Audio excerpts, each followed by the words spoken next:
Hello, welcome to the daily English news program in Azərbaycan Televiziya. I'm İlham.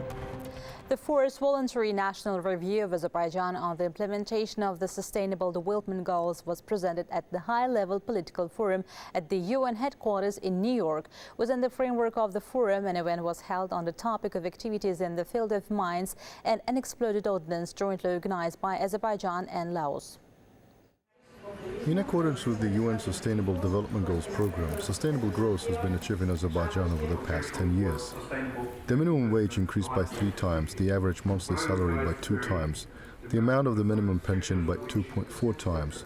These statistics were presented at the presentation of the fourth voluntary national report of Azerbaijan at the UN. Presenting the report, Deputy Minister of Economy Rövşən Məmmədov noted that it contains information about the mechanism for attracting investments for the implementation of the Sustainable Development Goals, restoration of the territories liberated from the occupation, and their reintegration into the country's economy. Azərbaycan ərazisi dünyada ən çox minalarla çirklənmiş 5. Azerbaijan is included in the list of the 5 most mine-contaminated countries in the world, in addition to the fact that mines hinder the process of restoration of the territories liberated from the occupation. They also cause the death of Azerbaijani citizens.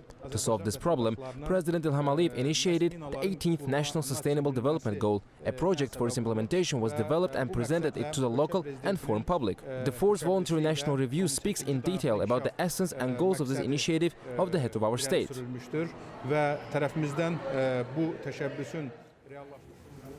It was emphasized that Azerbaijan's strong commitment to the Sustainable Development Goals is included in the National Development Agenda, specified in the document Azərbaycan 2030, National Priorities for Socio-Economic Development. In this context, Azerbaijan's goal is to increase the share of the renewable energy sources in electricity production to 24% by 2026 and to 30% by 2030. Based on nationally determined contributions, Azerbaijan has set a target of reducing greenhouse gas emissions by 40%.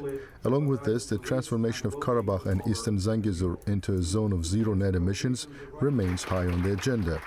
It should be noted that 17 Sustainable Development Goals initiatives adopted by the UN 8 years ago are included in the National Development Strategy implemented by Azerbaijan.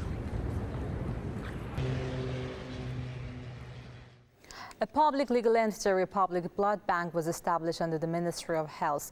President of Azerbaijan, İlham, signed a decree in this regard. The Blood Bank is a public legal entity operating in the field of meeting the demand for blood and blood components, ensuring the supply, processing, testing, storage, and distribution of blood and blood components.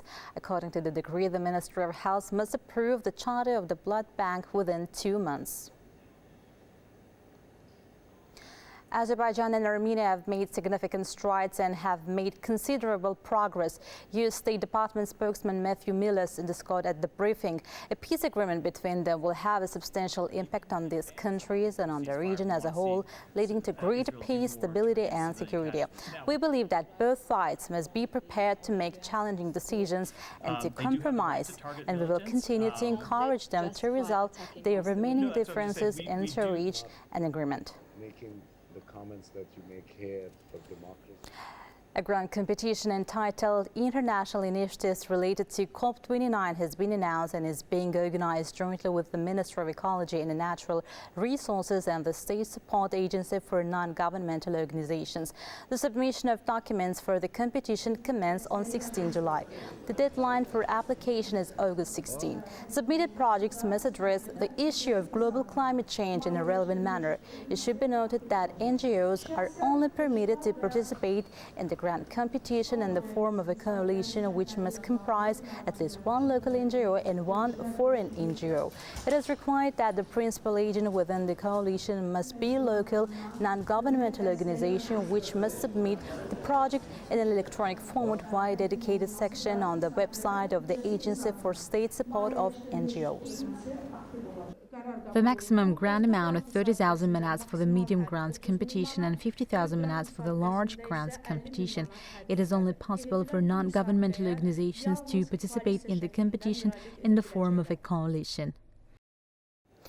You can get in touch with us via our WhatsApp and Telegram accounts at 051-511-1956, through which you can report events you encounter as well as share your suggestions and comments. That was all for the day. Thank you for being with us. Goodbye.